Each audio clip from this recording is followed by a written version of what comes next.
नमस्कार दोस्तों, स्वागत है आपका आपके इस YouTube चैनल पर। दोस्तों, ये हमारी केपी एस्ट्रोलॉजी की सीरीज़ का दूसरा वीडियो है। मैंने अपने पहले वीडियो में आपको केपी एस्ट्रोलॉजी के बेसिक्स के बारे में बताने का प्रयास किया। आपको बताया कि किस तरीके से केपी एस्ट्रोलॉजी का जो प्रेडिक्शन होता है वो ग्रहों पर डिपेंड ना होकर नक्षत्रों पर डिपेंड होता है। मैंने सभी नक्षत्रों के बारे में बताया और किस तरीके से केपी एस्ट्रोलॉजी जो है वो एक आसान विधा है ज्योतिष की, वो भी मैंने आपको बताया। तो आज का ये जो वीडियो है वो मैंने बनाया है भाव चलित कुंडली के ऊपर। क्योंकि केपी एस्ट्रोलॉजी में हम लोग भाव चलित कुंडली को देखते हैं और ये पता लगाते हैं कि ग्रह किस भाव का परिणाम आपको दे रहे हैं। वैसे तो आपने अपनी जन्म कुंडली देखते होंगे, तो जन्म कुंडली और भाव चलित कुंडली में थोड़ा सा डिफरेंस होता है। और वो डिफरेंस क्या होता है, आपको कौन सी जन्म कुंडली देखनी चाहिए, आपकी लग्न कुंडली देखनी चाहिए, नवमांशा कुंडली देखनी चाहिए, चंद्र कुंडली देखनी चाहिए या भाव चलित कुंडली देखनी चाहिए, ये सब बातें भी मैं अपने आज के इस वीडियो में आपको बताने वाला हूँ। तो दोस्तों, बहुत इंटरेस्टेड होने वाला है ये वीडियो और आपको कुछ जानकारी देकर जाएगा। तो अंत तक बने रहिएगा हमारे साथ अपने इस YouTube चैनल पर। और अगर अभी तक आपने अपने इस YouTube चैनल को सब्सक्राइब नहीं किया है तो तुरंत इसे सब्सक्राइब कर दें, बेल आइकन को प्रेस कर दें और तुरंत इसे अपने दोस्तों और सहयोगियों के बीच शेयर कर दें।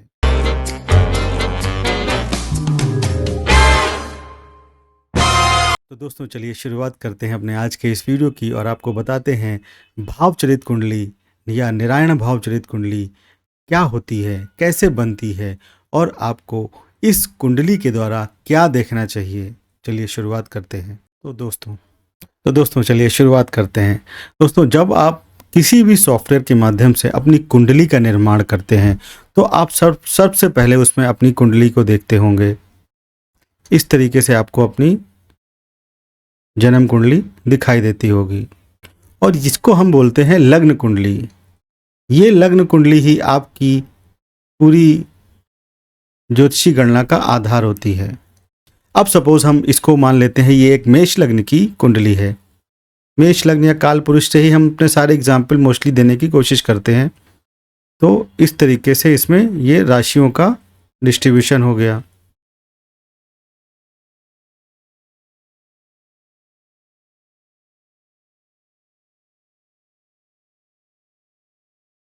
अब सपोज ये मेष लग्न की कुंडली है और इस मेष लग्न की कुंडली में गुरुदेव बृहस्पति लग्न पे बैठे हुए हैं। अब गुरुदेव बृहस्पति की ये स्थिति जब हम लग्न कुंडली से देखेंगे तो हम ये पाएंगे कि यहाँ पर बैठकर गुरुदेव इस लग्न के लिए अत्यंत ही प्रभावशाली, अत्यंत ही योग कारक प्लैनेट बनेंगे। क्योंकि गुरुदेव बृहस्पति जो हैं वो 9th के लॉर्ड हैं। गुरुदेव बृहस्पति जो हैं वो 12th के लॉर्ड हैं और इनकी दृष्टि जो पड़ रही है वो 7वें पे पड़ रही है और इनकी पंचम दृष्टि 5वें भाव पर पड़ रही है। इनकी 9वीं दृष्टि जो है वो लग के भाव पर पड़ रही है। तो इस लग्न वाले के लिए जुपिटर, गुरुदेव, बृहस्पति लग्न पर बैठकर परम योग कारक ग्रह यहाँ से आपको दिखाई देते हैं जब आप अपनी लग्न कुंडली को देखते हैं। क्योंकि ये पंचम दृष्टि से संतान के भाव को, आपकी क्रिएटिविटी के भाव को देखते हैं। अपनी 9वीं दृष्टि से जो कि उनकी भाग्य की दृष्टि होती है उससे वो भाग्य को देखते हैं। तो और गुरुदेव लग्न पर बैठकर खुद प्रबल योगकारी बन जाते हैं। यहाँ पर इनका दिग्बल जो है वो सर्वश्रेष्ठ होता है और यहाँ पर बैठकर गुरुदेव बृहस्पति मेष लग्न की कुंडली में अत्यंत ही योगकारी प्लैनेट का काम करते हैं। अब जो लग्न कुंडली बनती है आपकी, वो लग्न कुंडली में राशियाँ होती हैं और मैंने आपको बताया था कि राशियाँ जो हैं वो 360 डिग्री और 12 राशियाँ होती हैं। तो इस तरीके से 30 डिग्री की हर एक राशि होती है। तो अब ये जो राशि का डिस्ट्रीब्यूशन है वो आपकी लग्न कुंडली में हर एक राशि जो ये 1 नंबर, 2 नंबर, 3 नंबर, 4 से लेकर 12 तक की ये जो राशियां हैं हर एक को 30 डिग्री दी हुई है। तो जब भी आप अपनी लग्न कुंडली को देखते हैं तो लग्न कुंडली के माध्यम से आप उनकी राशियों की पोजीशन को जान पाते हैं। परंतु हम सबको पता है कि जो पृथ्वी है वो इलिप्टिकल मोशन में घूमती है और ये जो राशियां हैं ये हम देख रहे हैं सर्किल से। तो अगर हम सर्किल को इक्वल डिस्ट्रीब्यूशन में बांटेंगे तो हम उसके 12 इक्वल डिस्ट्रीब्यूशन कर सकते हैं। तो लग्न कुंडली से जब हम राशियों की स्थिति को देखते हैं तो वो हमें अत्यंत ही सटीक मिलती है। परंतु यहाँ पर मैंने बताया कि ये तो जो हो गई ये राशियाँ लिखी हुई हैं, परंतु ये जो खाना है इसको हम क्या कहते हैं? इसको हम कहते हैं भाव। ये हर एक भाव है, हर एक भाव का एक परिणाम अलग होता है।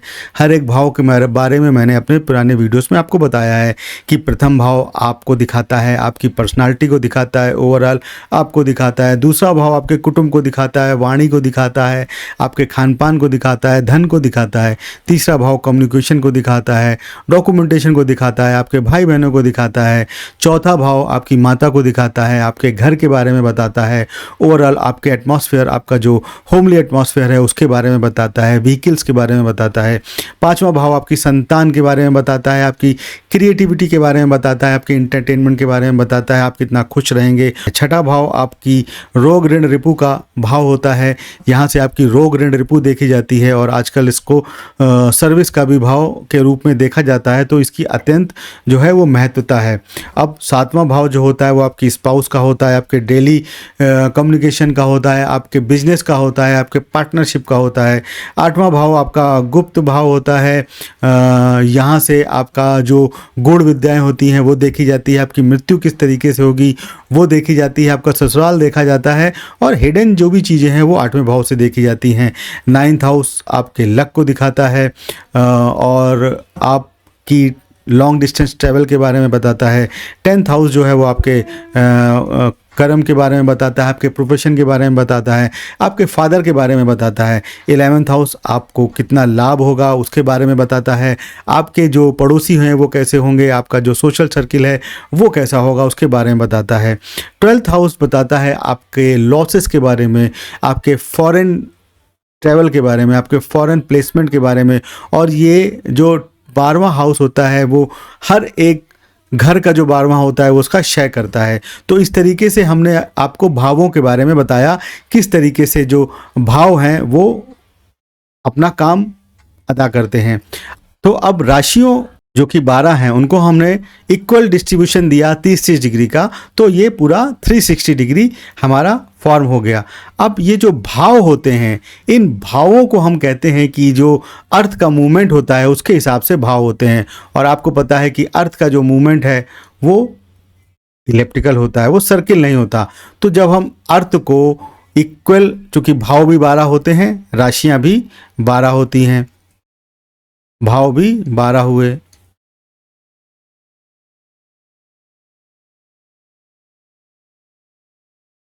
तो इसका तो इक्वल डिस्ट्रीब्यूशन है, तो ये हर चीज़ जो है वो 30 डिग्री में। बट अगर हम इलिप्टिकल को अगर डिस्ट्रीब्यूट करेंगे तो हम इसको इक्वल पार्ट नहीं दे पाएंगे, कोई पार्ट छोटा हो जाएगा, कोई पार्ट बड़ा हो जाएगा। जैसे ये हाउस जो है वो बड़ा हो गया, ये हाउस जो है वो आपका छोटा हो गया, ये छोटा हो गया, ये बड़ा हो गया। तो इस तरीके से जब हम भावों को डिस्ट्रीब्यूट करते हैं according to the movement of earth, तो वो भाव जो हैं वो अलग अलग तरीके से रिएक्ट करते हैं। सौर मंडल में चूंकि ग्रह जो हैं वो पूर्ण रूप से वृत्ताकार या सर्कुलर मोशन में मूवमेंट नहीं करते हैं, उनकी वास्तविक जो उनका मोशन होता है उनको इलिप्टिकल मोशन में वो मूवमेंट करते हैं। तो अर्थ जो है वो इलिप्टिकल मोशन में मूवमेंट कर रही है। और यहाँ पर हमने 360 डिग्री को अगर हम 12 पार्ट में डिवाइड करेंगे तो जैसे राशियाँ जो हैं वो उनका एक जोडियक होता है, वो 360 डिग्री का इक्वल डिस्ट्रीब्यूट होता है और वो सर्कुलर होता है। तो जन्म के समय आकाश में ग्रहों की राशि में स्थिति और पूर्व दिशा में जो उदित लग्न की राशि के आधार पर जन्म कुंडली जो बनाई जाती है, उस जन्म कुंडली में प्रत्येक भाव का मान 30 डिग्री अंश मानते हुए प्रत्येक ग्रह को उनकी राशि के अनुसार 12 भावों में विभक्त कर दिया जाता है।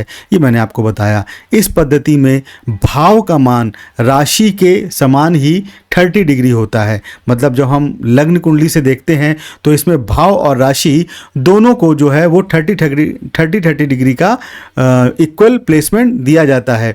परंतु वहीं अगर हम चलें साइंस के हिसाब से, तो साइंस क्या बोलती है कि जो मूवमेंट होता है वो सर्कुलर ना होकर इलिप्टिकल होता है। तो अगर हम इलिप्टिकल में अगर उसको डिस्ट्रीब्यूट करें तो तो 30 डिग्री हमको नहीं मिलेगी। कोई कोई भाव जो है वो 30 डिग्री का हो जाएगा, कोई कोई भाव जो है वो 40 से 45 डिग्री का हो जाएगा, किसी किसी भाव में राशि गायब हो जाएगी और किसी किसी दो भावों में एक ही राशि आ जाएगी। इस प्रकार कि कुंडली में भावों के अंश जो हैं वो समान नहीं होते, लेकिन राशि के अंश 30 डिग्री ही होते हैं। मतलब राशियां जो हैं वो 30 डिग्री की होंगी, परंतु जो भावों के अंश हैं वो सेम नहीं होकर वो अलग अलग होते हैं। कहीं कहीं 40 से 45 हो जाएंगे और कहीं कहीं पर दो राशियां जो हैं वो एक ही भाव में आ जाएंगी। इस पद्धति जो कि ये इलिप्टिकल मोशन के ऊपर जो डिपेंड होती है, जो एज पर साइंस बिल्कुल ट्रू है, तो उसी को हम भावचलित कुंडली कहते हैं। अब किसी जातक की जन्म कुंडली में किसी भाव का फल जानने के लिए जन्म कुंडली के साथ साथ भाव कुंडली का भी हमें अध्ययन करना चाहिए, क्योंकि जब हम लग्न कुंडली का अध्ययन करेंगे तो हमें राशियों की एग्जैक्ट पोजीशन के बारे में पता चलेगा। वहीं जब हम भावचलित कुंडली को देखेंगे तो हमें भावों के बारे में पता चलेगा कि कौन सी राशि जो है, कौन सा ग्रह जो है किस राशि में किस भाव का असर आपको दे रहा है, ये आपको भावचलित कुंडली से ही पता चलेगा। तो इसके लिए केपी एस्ट्रोलॉजी में निरायण भावचलित कुंडली या भावचलित कुंडली इसको कहा जाता है। तो अब ये जो मैंने मेष लग्न की कुंडली का एग्जाम्पल आपको दिया था, जिसमें बताया था कि जुपिटर गुरुदेव बृहस्पति जो हैं वो लग्न में बैठकर किस तरीके से इस कुंडली को बल प्रदान कर रहे हैं। अपनी 5वीं दृष्टि से संतान के भाव को देख रहे हैं, 9वीं दृष्टि से भाग्य के भाव को देख रहे हैं, अपनी 7वीं दृष्टि से स्पाउस के भाव को देख रहे हैं और लग्न में बैठकर ये प्रबल दिग्बली हैं। तो इस कुंडली में जितने भी दोष होंगे वो गुरुदेव बृहस्पति लग्न में बैठकर सभी दोषों का हरण कर लेगा। इस प्रकार से ये इस कुंडली में राजयोग का निर्माण कारक है। अब अगर हम प्लेसिडस हाउस सिस्टम यानी निरायण भावचलित कुंडली की बात करें तो निरायण भावचलित कुंडली अगर हम बनाएं तो निरायण भावचलित कुंडली में क्या होता है कि ग्रहों की जो राशियां होती हैं वो तो सेम रहती हैं, परंतु जो भाव होते हैं वो बदल जाते हैं। चूंकि भावों में जो राशियां होती हैं वो कई कई बार चेंज हो जाती हैं। तो जब हम निरायण भावचलित बनाते हैं तो कई बार ऐसा होता है कि जैसे ये पहला भाव है, तो अब ये मेष लग्न की कुंडली है, तो पहले भाव में हो सकता है कि पहले भाव में जो मेष राशि है वो 1 डिग्री की हुई, तो अब 1 डिग्री का हुआ कर मेष राशि जो पहले भाव में भी आ गई और दूसरे भाव में भी मेष राशि आ गई। अब इस तरीके से जो है वो भावों का डिस्ट्रीब्यूशन अलग अलग तरीके से उनकी डिग्री के हिसाब से होता है। और कई कई बार ऐसा होता है कि कोई कोई जो राशि होती है वो गायब हो जाती है। जैसे 5वीं के बाद 6ठी आएगी तो हो सकता है डायरेक्ट यहाँ पर 7वीं आ जाए और 7वीं के बाद 8वीं 9वीं, और हो सकता है यहाँ पर जो है 9वीं 2 बार आए और 10वीं गायब हो जाए या 11वीं गायब हो जाए। तो यहाँ पर हम मान लीजिए 10वीं लिख देते हैं और यहाँ पर 11वीं लिख देते हैं, तो यहाँ पर 12वीं गायब हो गई। अब जुपिटर जो है उनकी राशि तो मेष ही है, परंतु वो आ गए अब दूसरे भाव में।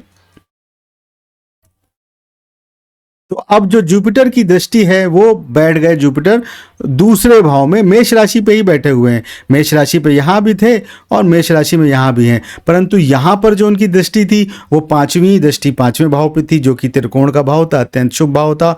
9वीं दृष्टि लक के भाव पे थी, अत्यंत शुभ भाव था। परंतु यहाँ पर जब वो बैठ जाएंगे तो उनकी 5वीं दृष्टि चली जाएगी 1 2 3 4 5 यानी 6ठे भाव पे चली जाएगी, और उनकी जो 9वीं दृष्टि है वो चली जाएगी 10वें भाव पर, और जो उनकी 7वीं दृष्टि है वो चली जाएगी इनके 8वें भाव पर।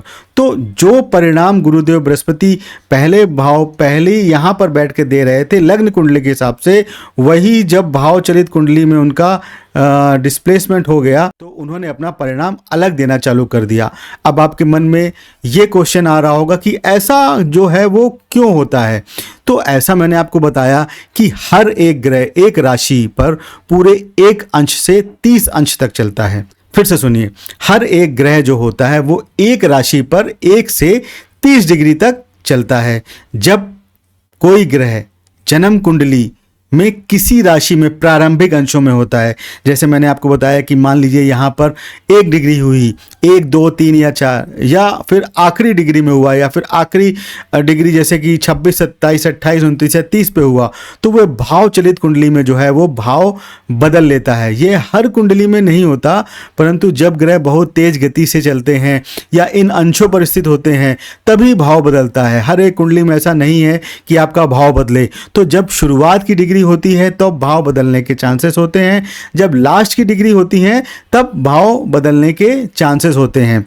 तो जब आपकी कुंडली में ग्रहों की डिग्रियां शुरुआत की हों या अंत की हों, तभी आप देखेंगे कि भाव चलित कुंडली में जो है उन्होंने अपना भाव बदल लिया। और अगर सपोज आपकी कुंडली में कोई ग्रह 10वें भाव में बैठा हुआ, जैसे सूर्यदेव 10वें भाव पर बैठे हैं, तो वो अत्यंत दिग्बली हैं, आपको अत्यंत ही अच्छे परिणाम देंगे। परंतु भाव चलित कुंडली में अगर वही जो है वो 11वें भाव में चले गए तो उनका परिणाम दूसरा हो जाएगा। अब आपके मन में होगा कि हम लग्न कुंडली से क्या देखें और भाव कुंडली से क्या देखें, इससे हमको क्या देखना है, इससे हमको क्या देखना है। तो जब आपको ग्रहों की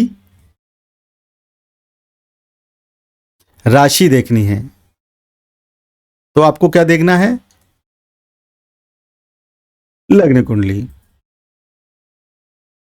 जब आपको भाव देखना है कि ग्रह किस भाव में है और उसी हिसाब से वो परिणाम देगा, तो आपको क्या देखना है,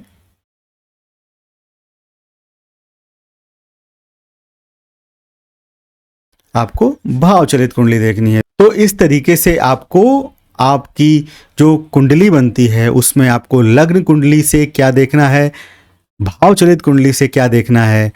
और केपी एस्ट्रोलॉजी में चूंकि भावों का ही महत्व ज़्यादा है, केपी एस्ट्रोलॉजी में हम राशियों को उतना महत्व नहीं देते, केपी एस्ट्रोलॉजी में हम भावों को ज़्यादा महत्व देते हैं। चूंकि केपी एस्ट्रोलॉजी जो है वो नंबर्स पे बेस होती है। तो अगर आपकी सपोज आपको नौकरी प्राप्त करनी है और आपको ये देखना है कि आपको उससे धन मिलेगा कि नहीं, तो अगर आपके 6 कस्प की और 10th कस्प की जो स्क्रिप्ट बनेगी उसमें अगर 2, 6, 11 जैसे नंबर आ गए तो आपको नौकरी भी मिलेगी, क्योंकि छठा भाव जो है वो नौकरी का है, दूसरा भाव जो है वो धन का है, 11वां भाव जो है वो लाभ का है। तो आपको धन भी मिलेगा, लाभ भी मिलेगा इस नौकरी से। वहीं अगर इनके नेगेटिव भाव आ गए, जैसे 2 का नेगेटिव 1, 6 का नेगेटिव 5, 11 का नेगेटिव 10, अगर ये भाव आ गए तो आपको आपकी नौकरी में जो है उतनी अच्छी स्थितियां नहीं मिलेंगी, आपको नुकसान हो सकता है, आपकी नौकरी छूट सकती है, आपका नौकरी में मन नहीं लग सकता, आपको बार बार लॉसेस हो सकते हैं। तो इस तरीके से केपी कुंडली में, जो कि पूरी तरीके से नंबर्स पे डिपेंडेंट होती है, नंबर्स यानी कि ये भाव, तो ये नंबर्स जो देते हैं वो भाव ही देते हैं, आपका ग्रह किस भाव पर बैठा हुआ है वहीं से वो नंबर दिए जाते हैं। तो अब आज के इस वीडियो में मैंने आपको बताया कि भाव चलित कुंडली कैसे बनती है, भाव चलित कुंडली का महत्व क्या है और भाव चलित कुंडली कब देखी जानी चाहिए। अब आगे आने वाली वीडियो में आपको बताऊंगा किस तरीके से आपको स्क्रिप्ट बनानी है, किस तरीके से आपको ये जो केपी एस्ट्रोलॉजी में नंबर्स का डिवीज़न होता है वो नंबर्स आप खुद से मैं आपको बनाना सिखाऊंगा, किसी चार्ट के मोहताज नहीं रखूंगा मैं आपको। आप चार्ट सॉफ्टवेयर के थ्रू तो बना सकते हैं, परंतु आपको खुद भी पता होना चाहिए। तो मैं अपने अगले आने वाले वीडियो में आपको बताऊंगा किस तरीके से कौन सा ग्रह की स्क्रिप्ट कैसे बनाई जाती है और उस स्क्रिप्ट में जो नंबर्स आते हैं वो कैसे आते हैं केपी एस्ट्रोलॉजी में, और उन नंबर्स की सहायता से आप कितनी आसान तरीके से प्रेडिक्शन कर सकते हैं किसी के भी फ्यूचर का, किसी के भी जो एस्ट्रोलॉजी जो चार्ट होता है उसके नौकरी का, उसके मैरिज का, उसके बच्चों का, कैसे प्रेडिक्शन आप कर सकते हैं इन नंबर्स की सहायता से। तो आशा करता हूँ आपको आज का ये वीडियो पसंद आया होगा। अगर आपको आज का ये वीडियो पसंद आया हो तो प्लीज़ इसे लाइक कर दें, शेयर कर दें, और अगर अभी तक आपने अपने इस चैनल को सब्सक्राइब नहीं किया है तो तुरंत इसे सब्सक्राइब कर दें और ज्योतिष की इसी तरीके की जानकारियों के लिए बने रहिए हमारे साथ अपने इस यूट्यूब चैनल पर। नमस्कार दोस्तों।